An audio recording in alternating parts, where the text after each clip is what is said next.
Viele Änderungen gibt es heute im Spiel gegen Parma. Haben wir ja im letzten Part zum Schluss nochmal zusammen drauf geschaut. Rugani, Geertruida, Buffon unter anderem. Schade, Filip Kostic, dass ich den als Ersatzspieler überhaupt nennen muss.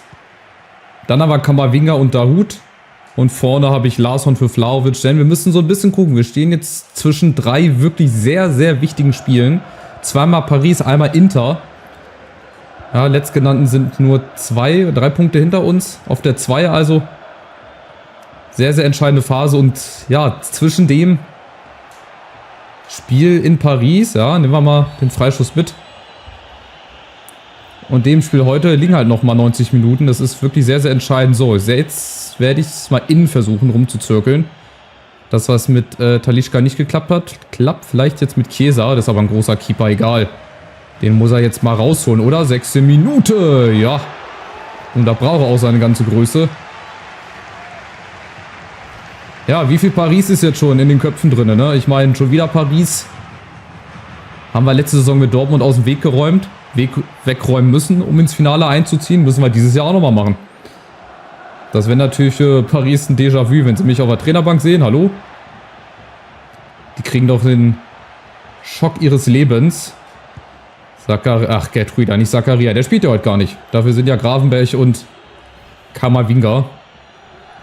Die brauche ich gegen Paris alle wieder. Da brauche ich dann wirklich eine hoch konzentrierte Leistung. Aber genauso heute. Wir spielen ähnlich wie Parma im 4-2-3-1. Also eine gespiegelte Formation. Oben seht ihr die Tabelle, die ersten 3. Das wird ein Hauen und ein Stechen. Bis zum Schluss. Achtung, Parma kommt. Erste Chance. Rugani. Oh, grätscht zu früh, aber drüber. Weil da wirklich eine Koryphäe im Tor steht. Da erstarren die Stürmer, wenn Buffon hinten drin steht.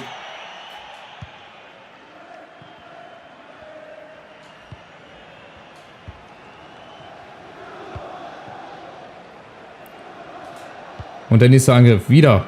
Selbe Idee. Spiegelbild der letzten Spiele. Oh, muss Kostic auch mal den Schuss antäuschen. Wollte ja eigentlich flanken, aber heute mit Flanken wird es halt wieder ein bisschen schwerer. Der hat nur 11 Tore gemacht, Chiesa. Kommt mir ein bisschen wenig vor. Ja gut, die anderen hat wahrscheinlich alle Vlahovic gemacht.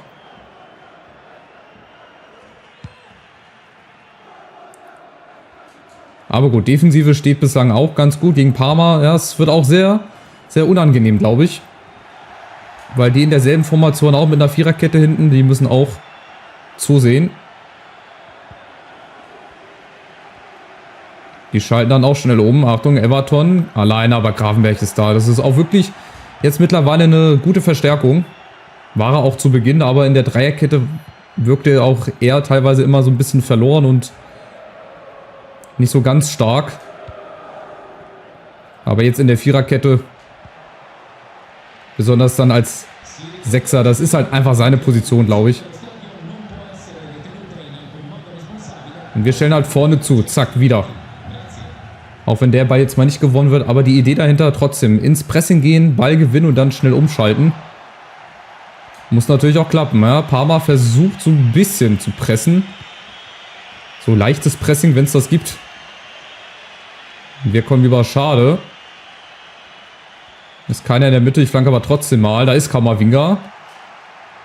Zur Not darf es heute auch gerne mal ein Seitfallzieher sein, egal von wem. Kostic, Larsson, gut, verlängert Dahoud. Hat auch einen guten Schuss. Hat auch schon 1-2 Traumtore gemacht. Camavinga setzt nach, sauber. So muss das sein. Die Aggressivität, die brauchen wir einfach jetzt gerade im Saison-Endspurt. Schade. Da ist wieder niemand frei. 2 Leute. Kann er nichts machen. Alaba, jawohl. Grätscht dazwischen eine halbe Stunde rum. Jeder kleiner Fehler, der wird jetzt in jedem Spiel bestraft. Deswegen schaut man jetzt vielleicht nochmal auf jeden einzelnen Pass genauer hin. Oder halt auf Fehlpass Larsson. Vielleicht mal alleine. Ja, der sich auch schon richtig gut entwickelt hat. Der aber natürlich noch nicht fertig ist. Der hat jetzt eine 77. Ich prognostiziere mal, dass er auch so an die 86, 87 bekommen wird. Wenn nicht sogar besser. Wenn man ihn dann dementsprechend ja, trainiert. Oder dann halt auch mal verleihen würde, ne? Wenn man Spieler verleiht, habe ich ja erfahren, Dann geht die Entwicklung nochmal ein bisschen rasanter. Weil ist einfach so. Ich meine, der muss gar nicht spielen, der muss halt einfach nur bei dem anderen Verein unterkommen.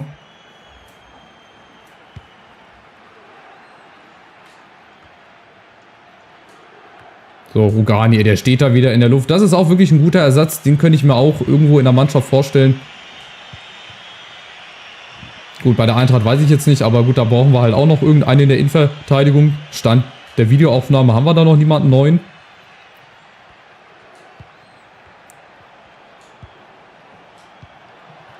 Aber ja, Rugani könnte ich mir auch irgendwo anders vorstellen. Ja, und wir kriegen vorne leider Larsson noch nicht so ins Spiel rein. Und dann ist halt unser Spiel vorne, gut, von Geertruida, ist unser Spiel so ein bisschen tot, weil Chiesa kann auch nicht immer alles alleine machen. Und gerade auf der Außen, da Hut muss heute als Zehner mal ein bisschen kreativer werden. Da ist er. Chiesa gut und schnell gespielt und auch halt mal den Abschluss suchen. Egal wie, aber den Abschluss suchen. Jetzt zum Beispiel wieder Grafenberg. Aber dann ist wieder irgendeiner dazwischen. Irgendjemand kriegt seinen Körper noch dazwischen. Irgendeiner stellt den Fuß da nochmal so raus. Jetzt aufgepasst. Ja, schlechter Ball. Geertruida klärt. Alles kein Problem. Das einzige Problem ist das Ergebnis. Aber gut, lieber einen Punkt als gar keinen in der jetzigen Phase. Und mit Blick auf die beiden Spiele, die wir halt gegen Inter und gegen Neapel noch haben, nehme ich jetzt lieber mal einen Punkt mit, auch wenn das hier heute nicht so schön aussieht, aber gegen Inter müssen wir halt auch. Da muss ich halt auch vielleicht so mit der halben B11 spielen, weil dann auch wieder das Rückspiel kommt mit Paris. Also das haben sie echt blöd gelegt. Mir wäre es lieber gewesen, sie hätten es umgekehrt gemacht.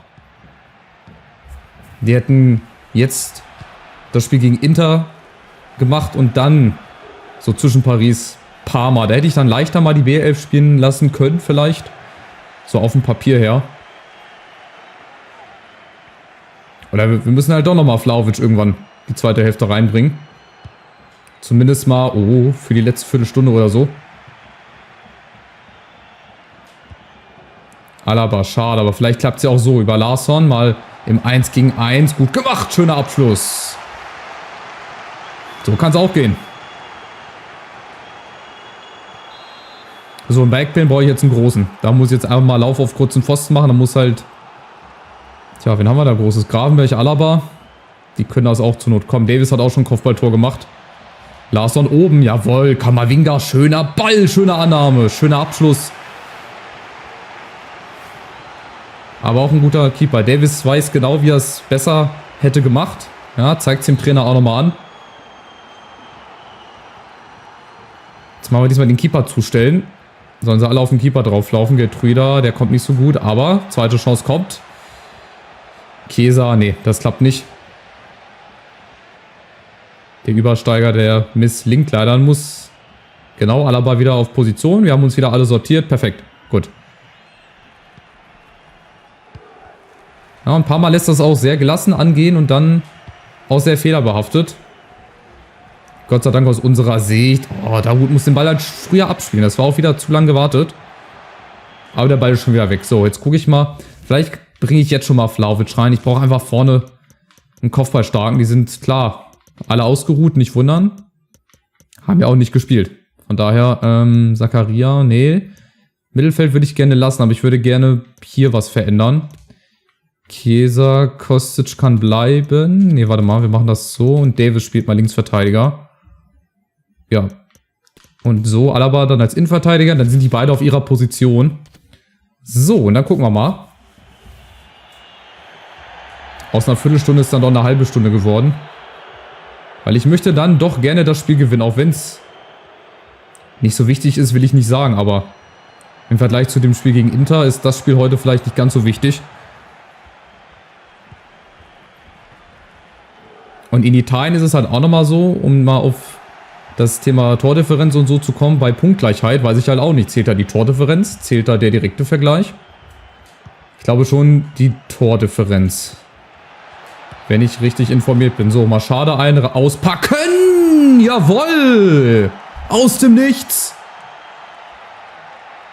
Einfach mal draufgeschossen! Und dann senkt er sich ganz langsam hinten ins lange Eck rein. Der wird immer länger.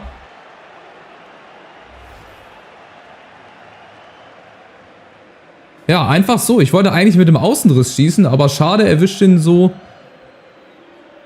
mit dem Vollspann, so als wenn man so einen halb hohen Ball spielen würde. Zack. So halber Außenriss vielleicht, bisschen Vollspann mit dabei und dann senkt der sich hinten rein. Schönes Tor und ein wichtiges, ein ganz, ganz wichtiges noch obendrauf.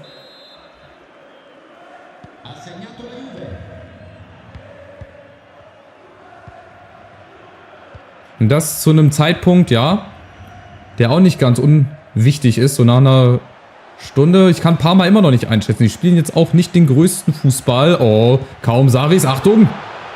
Und Alaba ist dazwischen. Endlich klappen auch mal die Grätschen. Da beamt er sich aus dem Bild raus, aber die Grätsche, die war sehr, sehr gut und sehr, sehr wichtig.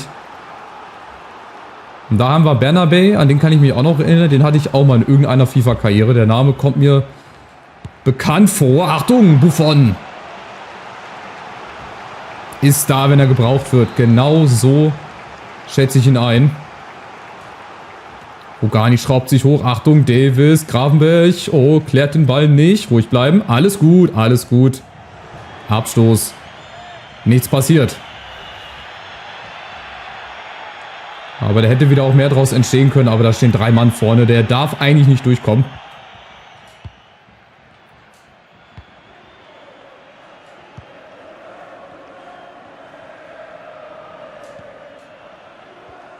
Oh, Kamavinga, das sind jetzt gefährliche Fehlpässe und auch leichtfertige Fehler. Die dürfen wir jetzt nicht machen. Gerade jetzt dürfen wir den Gegner nicht stärker werden lassen. Einfach nochmal, sagt sich immer so einfach, ne? Einfach nochmal ein zweites Ding nachlegen. Schade. Vielleicht macht er das ja nochmal oder vielleicht den Ball in die Tiefe. Der ist überragend gespielt. Aber was macht Vlahovic wieder? Das ist auch so typisch Vlahovic. Oh, ganz komischer Ball nach hinten. Weißt du, er sieht den Ball, er kann alles machen. Links, rechts, zack, den Ball nochmal annehmen und stattdessen macht er da irgendwie Pirouetten. Das hilft uns jetzt nicht weiter, ehrlich gesagt. Das kann er gerne in seiner Freizeit machen. Und wir haben halt auch da erst das Heimspiel gegen Paris, okay. Aber gut, Auswärtstore gibt es nicht mehr, von daher ist das im Prinzip egal, wo man spielt, ob erst zu Hause oder auswärts.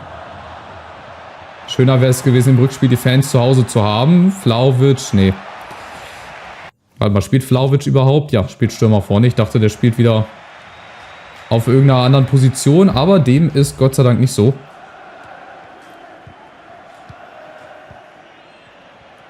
So, wann fällt's? Das zweite. Das wäre jetzt sehr, sehr wichtig. Kamavinga, Chiesa, ja, guter Abschluss ist möglich, aber so nicht. Das ist auch hier wirklich ein Spiel auf ein Tor. Bis auf diese eine Drangphase gerade mal, wo die 5 bis 10 Minuten diesen einen Eckball hatten. Die eine Parade von Buffon. Machen die jetzt bislang auch nicht viel nach vorne. Muss ja auch jetzt gerade nicht sein. Kamavinga, Gravenberg. Achtung, Rugani. Oh, kriegen wir geklärt. Kriegen wir geklärt. So, und hopp. Die ganze rechte Seite ist für dich offen. Oh nein, dann kriegt er den Ball nicht vorgelegt. Egal. Gibt nochmal einen Wechsel. Grassi für Juric.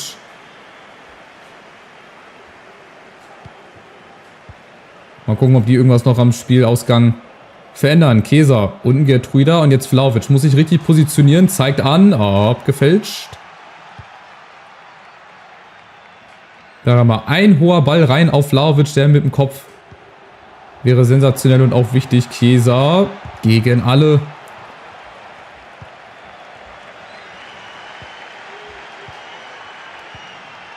Und jetzt aufgepasst. Parma kommt. Aber eigentlich müsste hinten alles dicht stehen. Eigentlich Everton. Und da ist der Ausgleich in allerletzter Minute. 90. Und die Schockstarre im Auswärtsblock. Und auch so unnötig. Nummer 1. Und zweitens auch wieder aus dem Nichts. Aus dem absoluten Nichts. Da haben sie sich mal nach vorne kombiniert. Da kommt Rugani nicht hinterher. Das ist der erste Zweikampf, den er verliert, glaube ich, in dem Spiel. Und dann... Der ist nicht zu halten. Und dann ist der nicht zu halten. Der hatte eine ganz, ganz komische Flugkurve. Und das ist natürlich bitter. Das ist bitter. Letzte Minute. Vielleicht kriegen wir jetzt noch irgendwas Schnelles auf die Beine. 3 Minuten Nachspielzeit.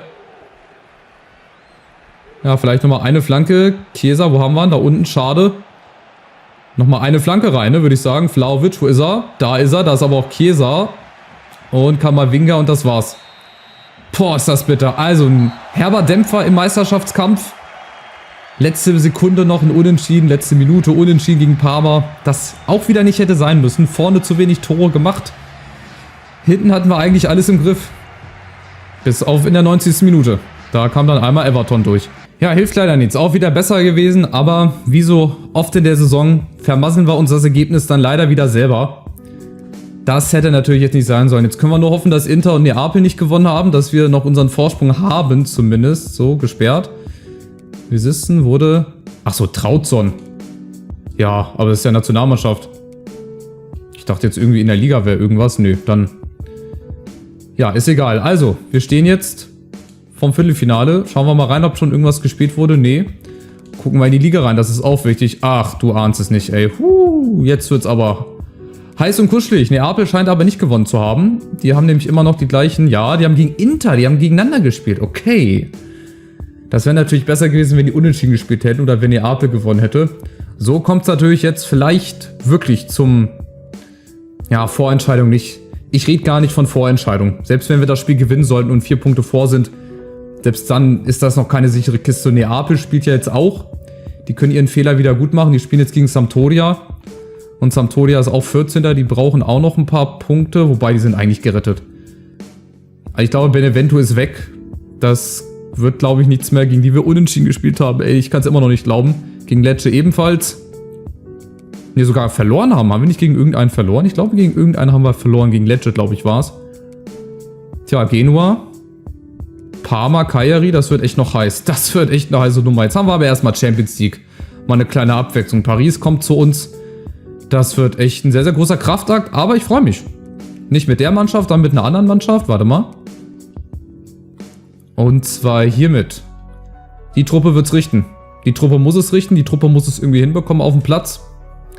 Und dann bin ich mal guter Dinge, oder? Es wird auf jeden Fall geil gegen Paris. Hat immer Spaß gemacht. Macht's gut, bis zum nächsten Spiel. Auf gar keinen Fall verpassen. Ciao, ciao.